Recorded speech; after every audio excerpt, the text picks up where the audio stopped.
आप लोगों ने सड़कों पर चलने वाली ई बाइक या फिर साइकिल तो देखी होगी, चलाया भी होगा, लेकिन क्या आप लोगों ने कभी ऐसी ई बाइक सुनी है या फिर देखी है जो कि पानी पर चलती हो? जैसा आपका भी रिएक्शन है वैसा मेरा भी था, लेकिन यह बात सच है। रशिया ने एक ऐसी ई बाइक बना ली है जो कि पानी पर चलती है। एक्चुअली वो कार्बन फाइबर से बनी है, इसलिए बहुत ज्यादा हल्की है और इसमें एक छोटा सा इंजन लगाया गया है जिससे पैडलिंग बहुत ज्यादा स्मूथ हो जाती है और उसके बाद आप इसे पानी में बहुत तेजी से चला सकते हो और इसे हाइड्रोफोइल ई बाइक भी कहते हैं। आई एम तो सो एक्साइटेड, जिस दिन मुझे ई बाइक दिखी मैं उसे जरूर ट्राई करूंगा। लेकिन क्या आप लोगों को ये ई बाइक दिखेगी तो आप ट्राई करना पसंद करोगे? चैट सेक्शन में लिखना मत भूलिएगा। जब वो मात्र 14 साल का था तो उसके माता पिता का डिवोर्स हो गया। उसके बाद उसकी मां को और उसे बहुत ज्यादा परेशानियों का सामना करना पड़ा। जहां घर का खर्च निकालने के लिए उसकी मां को दूसरों के यहां काम करना पड़ा, वहीं उसे भी घर घर जाकर, बसों में जाकर स्कूली सामान बेचना पड़ा और छोटा मोटा पार्ट टाइम जॉब भी करना पड़ा। इस वजह से उसकी पढ़ाई भी बीच में छूट गई। उसने कॉलेज ड्रॉप आउट तो कर दिया था, लेकिन सीखना नहीं छोड़ा था। पार्ट टाइम जॉब करते करते उसने वेब डिजाइनिंग सीखी और उसमें अपना करियर बनाने की सोची। बहुत सारी असफलताओं के बाद भी उसने हार नहीं मानी और फाइनली आज वो बंदा ज्ञानी पंडित जैसी वेबसाइट्स का मालिक है और बहुत सारे विजिटर्स उसकी साइट्स पर विजिट करते हैं। इनफैक्ट गूगल ने कम से कम 3 से 4 बार उसे अपने प्रोग्राम्स में इनवाइट भी किया है। महाराष्ट्र के छोटे से शहर अकोला से निकले मयूर खरपकार के लिए एक हार्ट तो बनता है। एक बार रतन टाटा अपने सहयोगियों के साथ जर्मनी के एक होटल में खाना खाने गए।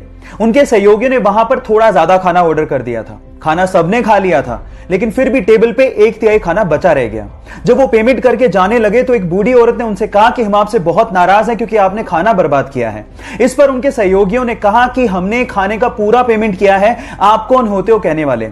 इस बात से गुस्सा होकर उसने एक जर्मनी के एक ऑफिसर को कॉल लगा दिया। वहां पर जब ऑफिसर आया और उसने जब पूरी बात सुनी तो उसने 50 यूरो का जुर्माना ठोकते हुए कहा कि खाना उतना ही ऑर्डर करो जितना खाया जाए।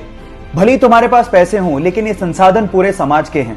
गाइस, आज भी हिंदुस्तान में हर दिन 40% खाना वेस्ट किया जाता है और यह भी एक सच्चाई है कि हर दिन 19 करोड़ लोग बिना खाना खाए सोते हैं। इसीलिए खाने को बर्बाद मत करो, क्योंकि जो खाना बर्बाद कर रहे हो वो बहुत लोगों को नसीब तक नहीं होता। वुंडा नाम की एक चिंपैंजी कुपोषण की शिकार थी और इसी वजह से वो मरने की कगार पर थी। तब उसे जेन गुडोल नामक एक महिला अपने चिंपैंजी रिहैबिलिटेशन सेंटर पर लेके आ गई और उसकी खूब सेवा करी। थोड़े दिनों बाद वो अच्छी हो गई। उसके बाद जब उसे वापस चिंपोंगा आइलैंड पर वो लोग छोड़ने गए और जैसे ही पिंजरा खोला तो वो चिंपैंजी हरियाली देख के और अपना घर देख के बहुत ज्यादा खुश हो गई और इतनी भावुक हो गई कि वो जेन के गले लगी और काफी देर तक उसके साथ चिपकी रही। वो उसे शुक्रिया कह रही थी। गाइस, अगर इंसानों को अपना अस्तित्व बचाना है तो हमें इन जानवरों को, पशु पक्षियों को, प्रकृति को बराबर का दर्जा देना होगा और उनकी केयर करनी होगी, तभी हम बच पाएंगे। पेरू में एक आदमी के सिर पे चोट लग जाती है। जब एम्बुलेंस लेके पैरामेडिक्स वाले आते हैं तो वो एक चीज देख के हैरान रह जाते हैं। उस आदमी के 2 डॉग्स उसके साथ परिवार के सदस्य की तरह चल रहे थे। जब उसे एम्बुलेंस पे चढ़ाया और उतारा जा रहा था तो वो दोनों डॉग्स उसके आसपास घूम रहे थे। इतना ही नहीं, जब उसे हॉस्पिटल में ले जाया जा रहा था तो किसी परिवार के सदस्य की तरह वो दोनों डॉग्स अपना प्यार दिखा रहे थे। उन दोनों डॉग्स के अपने मालिक के साथ बैठने की प्रबल इच्छा को देखते हुए डॉक्टर्स ने भी उन्हें अलाउ कर दिया। इन बेजुबान जानवरों के पास भी इमोशंस होते हैं गाइस। हमें भी ऐसा ही प्यार इन बेजुबान जानवरों के साथ दिखाना होगा, तभी हमारा अस्तित्व इस धरती पर बचा रह सकता है। आप क्या कहते हो? चैट सेक्शन में लिखना मत भूलिएगा। वो मध्य प्रदेश के एक छोटे से गांव में पैदा हुआ। पापा की एक छोटी सी इलेक्ट्रीशियन की शॉप थी, लेकिन उसके पापा के काम में और पढ़ाई में कभी मन ही नहीं लगता था। वो कुछ बड़ा करना चाहता था, इसके लिए वो मुंबई शिफ्ट हो गया। लेकिन 8 साल तक स्ट्रगल करने के बाद जब उसके हाथ में कुछ नहीं लगा तो वापस गांव आ गया। लेकिन उसने सोचा कि क्यों ना एक बार और कोशिश की जाए। इसके लिए वो वापस मुंबई आया और मोटिवेशनल रैप सॉन्ग्स लिखने शुरू किए। उसने अपना पहला रैप सॉन्ग लूजर नाम से 2016 में जैसे ही यूट्यूब पे अपलोड किया, वो रातों रात वायरल हो गया।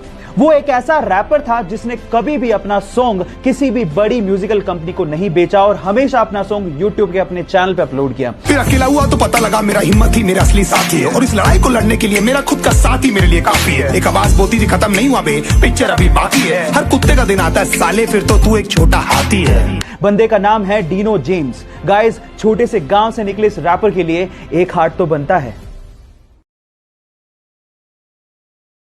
रमेश गोपी नाम के एक लड़के को उसके दोस्तों ने अखबार में एक विज्ञापन दिखाया जिसमें लिखा हुआ था कि मुंबई में कुछ एक्टर्स की जरूरत है। वो बंदा कुछ करना चाहता था, इसलिए कुछ पैसे लेके मुंबई चला गया।